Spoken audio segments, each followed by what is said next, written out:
be something that is, between a male and a female. It can just be between a male and a television, or a male and a computer.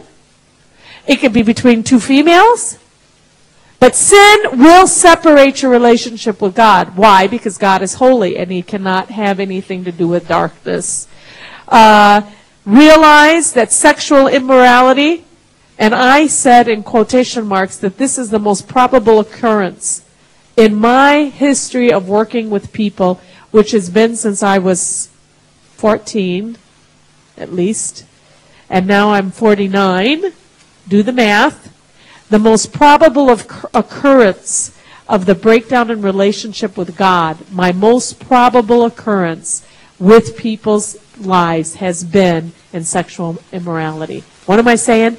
That the majority of the times when I see one of you dear hearts get cold in God and start acting funny, and you look away and you're running away and you're trying your best to cover it up, but I'm so sorry. Sometimes when you walk through the door, the way God shows me stuff is I just see your face. It's like, oh, got a problem there. So-and-so's got a problem. Or God will give me a dream and I will dream about you and you will be doing what you shouldn't be doing.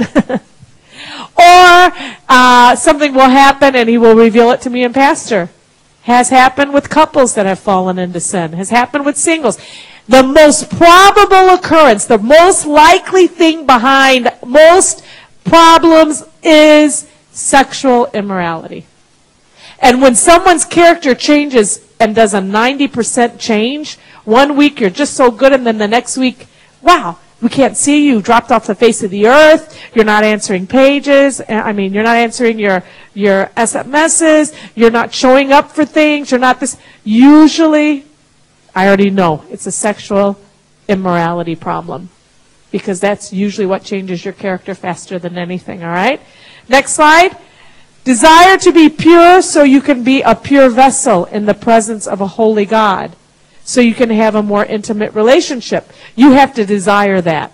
You have to say, God, I want to be more intimate with you. And to be more intimate with you, I have to stay pure. If you don't do that before you start a relationship, you will have a problem. Develop character qualities of sacrifice.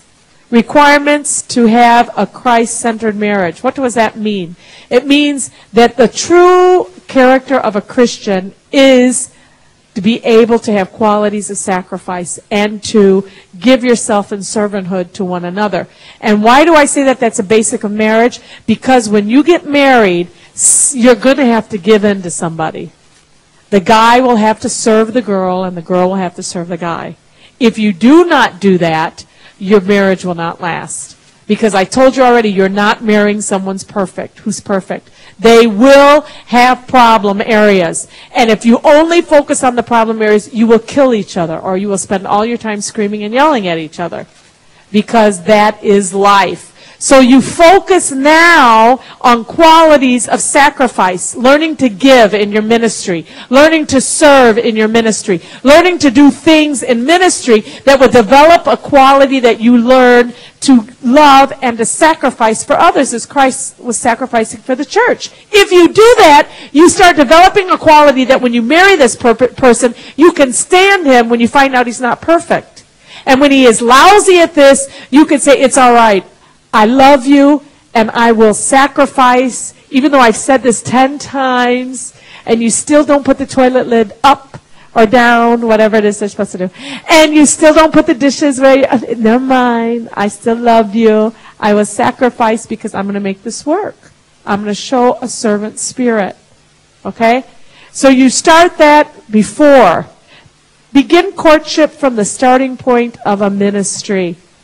Next slide. Keep your focus on your relationship with God and not on your performance. So when you are dating somebody, don't worry if you're perfect. Don't worry that you do everything right. Keep your focus on God instead of trying to be perfect, all right? Turn to your handout, courtship process. We're going to go down through in the next few minutes before I let you go. Some of the process of courtship, phase 1 and phase 2. We'll see if we can get through phase 1 and phase 2, and then we'll take up next week. We have to get our foundation right, and we're trying to talk about foundation things. In your life, there's many foundations, right? You have childhood, you learn to walk, Then you have your teen years. And in your teen years, your primary years, things you learn at school and how you start learning to be a little bit more independent of mommy, and you could do things on your own. And then after your teen years, maybe you get into your college years and maybe your university, whichever way you go. And once you finish your school, then you're here and you start thinking about your career years. And then after you get your career going, you think, well, I think I'm ready for marriage. And then after marriage and your career, then usually people get down to here and they get to retirement. And then you die. It's kind of like that. Oh, so wait, well, let's put marriage, and of course children. We'll put children in there, okay? Okay, this is the life. This is our life, okay? This is our life. Okay? And life goes from, it's like a straight line, okay? Right here, you are born. Okay? You born. We're so happy. There you are. Wah! Okay? You came. You're so adorable. This is Sister Faith now at the hospital. Wah! Oh, Wai Kiong coming out, okay? So,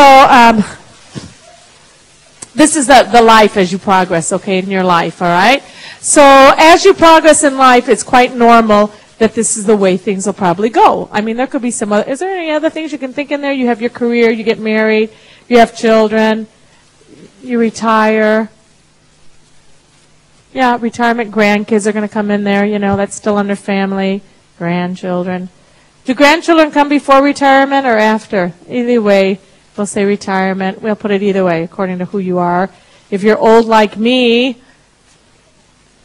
it'll be retirement first. It's according to how old you were when you got married, all right? So, this is the normal way.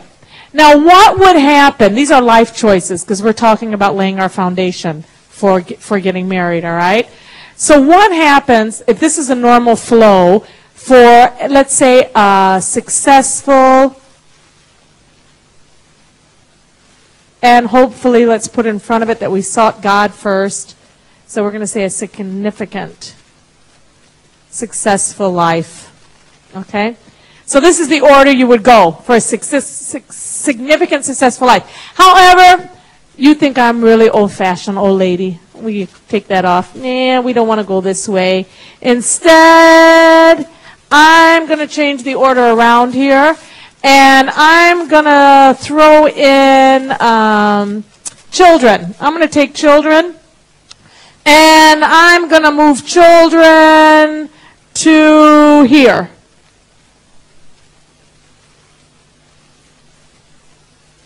I'm going to move. Some people make this choice. I've decided I'm gonna date anybody I want to date, because you are just cuckoo. And I think you are very old-fashioned, so I will start dating. So you start dating with anybody, that seems to be a good choice. And in the process of the good choice, you do get intimate, because I am human. So I get intimate. And in this intimacy, somehow this happened. I don't know if there was a hole in the condom. I don't know if my birth control pills my mother offered to buy me because she knew I was quite sexually active. Somehow it didn't work. Wah! Comes the baby. So I have children. So now I have childhood, teen years, college years, and children. Okay, this is person, we'll say person A. Person A can go on with their life. They can. But do you think it will be an easy life? Easy or more difficult? Should be more difficult. I mean, even if you are not even a moral-based person, anybody looking at this picture would say A is going to be more difficult, because now you're trying to balance a life and